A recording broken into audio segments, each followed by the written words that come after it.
जब से अयोध्या की तारीख आई है, जब से काशी में सर्वे की रिपोर्ट आई है, जब से मथुरा पर सुनवाई शुरू हो गई है, तब से देश में खासकर उत्तर प्रदेश के मौलाना बहुत तेजी से एक्टिव हो गए हैं। हर दूसरे दिन मौलानाओं की प्रेस कॉन्फ्रेंस हो रही है, हर तीसरे दिन कहीं ना कहीं दौरे चल रहे हैं, हर चौथे दिन ये चुनाव की बात करते हैं, मुसलमानों का वोट दिलवाने की बात करते हैं, किसी को अपनी ताकत दिखाने की बात करते हैं, डराने की बात करते हैं और कभी कभी धमकाने की बात भी करते हैं। 2024 के चुनाव में करीब 3 महीने बचे हैं और मौलाना इन 3 महीनों में अपनी पूरी दुकान खोल लेना चाहते हैं। इसमें कौन सा नया सामान लेकर मौलाना आए हैं, आइए आपको बताते हैं।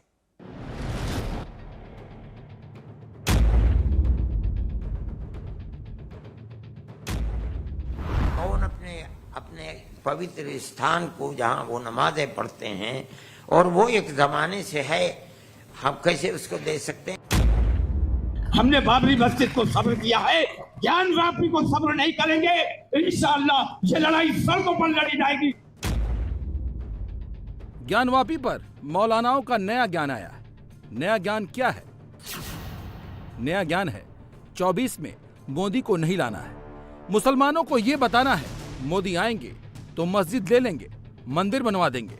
इसीलिए मुसलमानों को प्लेस ऑफ वर्शिप एक्ट 1991 की व्याख्या समझा रही है।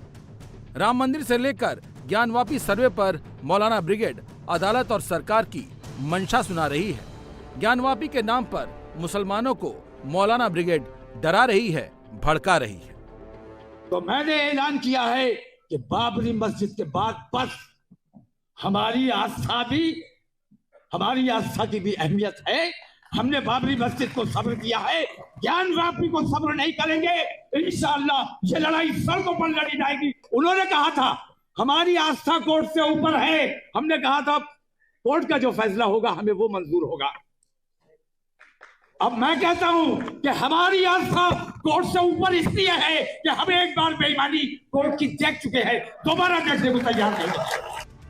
अचानक से मौलानाओं की ज्ञान वापसी नहीं हुई, ये सब मौसमी मौलाना है। 24 में चुनाव की घंटी बज गई है, सबने इसीलिए अपना टेप चालू कर दिया है।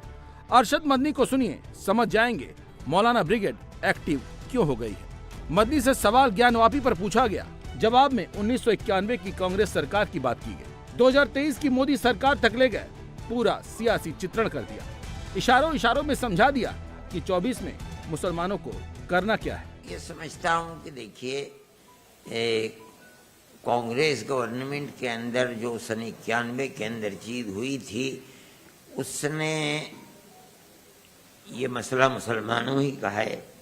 उसने बड़ी हद तक मुसलमानों को मुतमईन कर दिया था और हम ये समझते थे कि और मुद्दे ख़त्म हो गए, लेकिन फिर कपरस्त जहनीत ने उनको ख़त्म होने नहीं दिया और ज्ञानवापी मस्जिद और मथुरा की ईदगाह के मसाइल को भी शुरू कर दिया।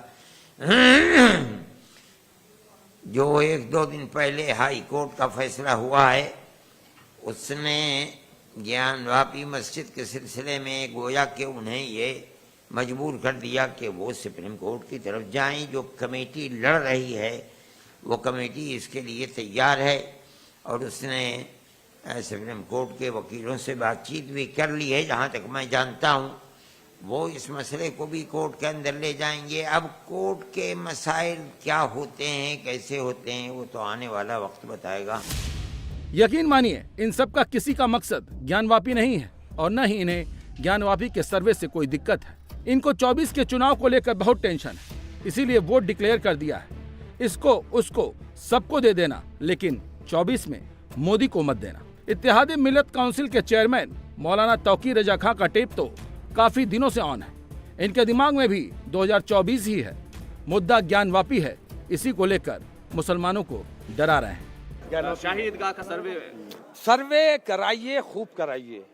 लेकिन अब ये बर्दाश्त नहीं किया जाएगा। आप हज़ारों सर्वे कराएंगे, लाखों मस्जिदों की लिस्ट लेकर बैठे रहेंगे, इन चीज़ों को बर्दाश्त नहीं किया जाएगा।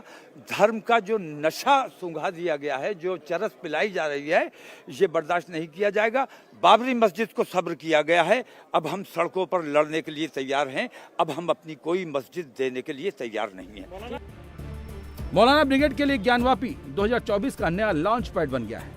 बहुत लोगों को लगता होगा तौकीर रजा मुसलमानों के रहनुमा है, मुसलमानों के लिए सोचते हैं, लेकिन सच्चाई ये है कि ये सभी नए पॉलिटिकल डीलर हैं।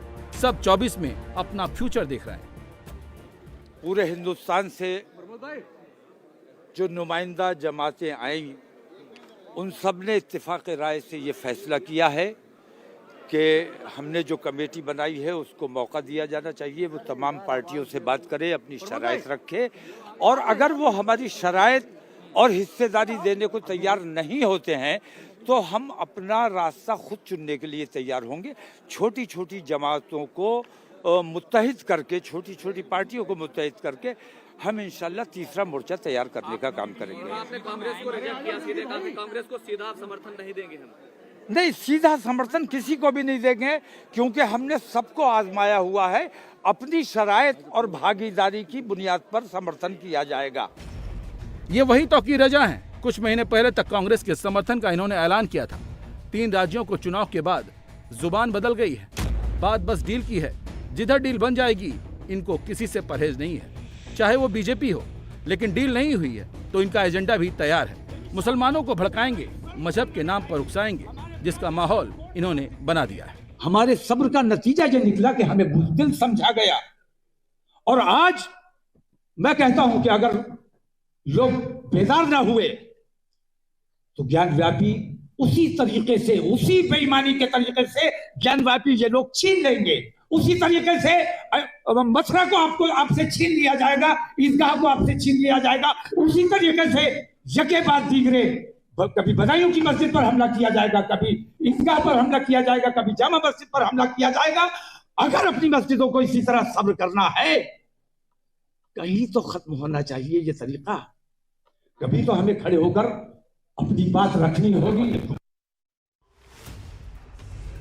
24 में मोदी का डर इनको यूं ही नहीं सता रहा है। दरअसल मोदी जो कर रहे हैं, इससे इनकी मजहब की ठेकेदारी जाने का भी डर सता रहा है। पहले सुनिए, फिर आपको बताते हैं कि ये बातें हम क्यों कह रहे हैं। जब 91 का कानून आ चुका था तो अब बाबरी मस्जिद के सिवा किसी मस्जिद के मसले को उठाना नहीं चाहिए था।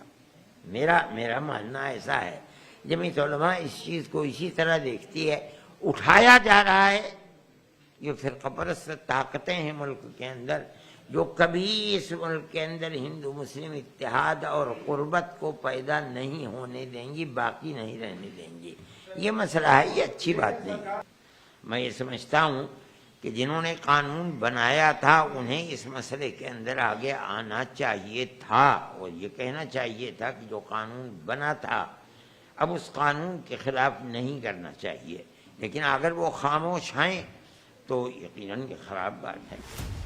ये बार बार राम मंदिर के फैसले पर सवाल उठा रहे हैं, लेकिन मदनी न ये दिखा रहे हैं, न ये बता रहे हैं कि अयोध्या में ही उसी सुप्रीम कोर्ट ने मस्जिद बनाने का आदेश भी दिया है। योगी सरकार ने अयोध्या से 25 किलोमीटर दूर धुन्नीपुर गांव में जमीन भी दे दी है।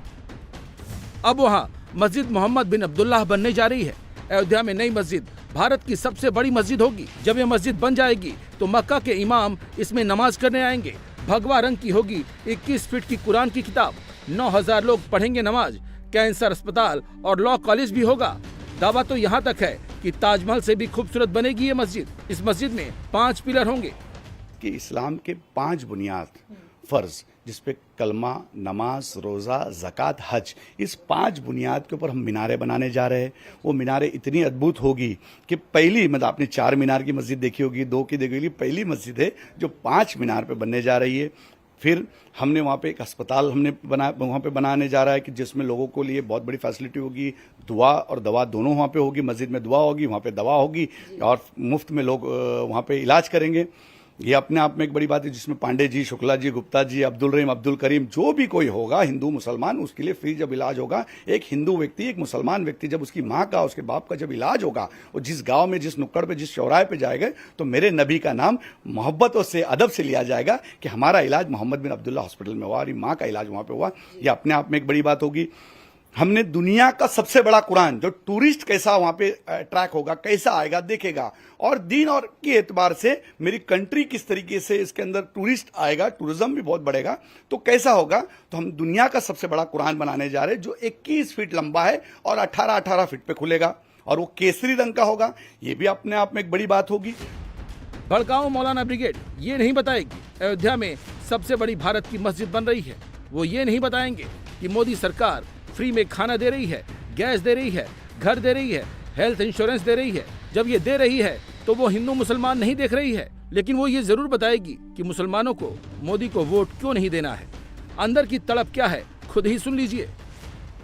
सवाल मेरा यहाँ पर सीधा यह है कि 2014 से पहले की सरकारें मुसलमानों के लिए, अल्पसंख्यकों के लिए बेहतर थी, या फिर 14 के बाद स्थितियां बिगड़ी हैं या बेहतर हुई हैं? किस तरह से आप करंट पॉलिटिकल सस्पेंशन को देखें? नहीं, देखिए, मसाइल हैं हमारे, हम उन मसाइल को देखते हैं। मुसलमान मुल्क की आज़ादी के बाद परेशानी का शिकार रहा है। मिसाल के तरीके पर फसादात का सिलसिला शुरू हो गया। उन फसादात के अंदर मुसलमानों की बहुत बड़ी तादाद मुश्किलात के अंदर फंसती रही। कांग्रेस चली गई, उसके बाद आए, अब नए नए मसाइल मुसलमानों के सामने खड़े हो गए। मिसाल के तरीके पर मदरसों के मसाइल खड़े हो गए। हम ये समझते हैं कि इस मुल्क के अंदर मुसलमानों का अपने मजहब के साथ रहना, जीना, जिंदगी गुजारना, उसके अंदर मदरसों की तालीम का बहुत बड़ा दखल है। अब ये मदरसों ही के ऊपर आप देख रहे हैं आसाम के अंदर क्या हो रहा है। ये हो सकता है जो कुछ आसाम के अंदर हुआ है वो यूपी के अंदर भी हो, बिहार के अंदर भी हो। ये और इस तरह के मसाइल मुसलमानों के लिए परेशान कुन है, पहले नहीं थे। जो गवर्नमेंट आकर के हुकूमत करती थी उसके अंदर एक बहुत बड़ा तबका मुसलमानों का भी होता था, जो पार्लियामेंट के अंदर होता था, मुस्लिम मसाइल को उठाते। आज मैं समझता हूँ बदबख्ती यह है कि एक भी वो जो रूलिंग पार्टी है उसका एक आदमी भी मुसलमान नहीं है, इसलिए वो अपने मसाइल को पेश नहीं।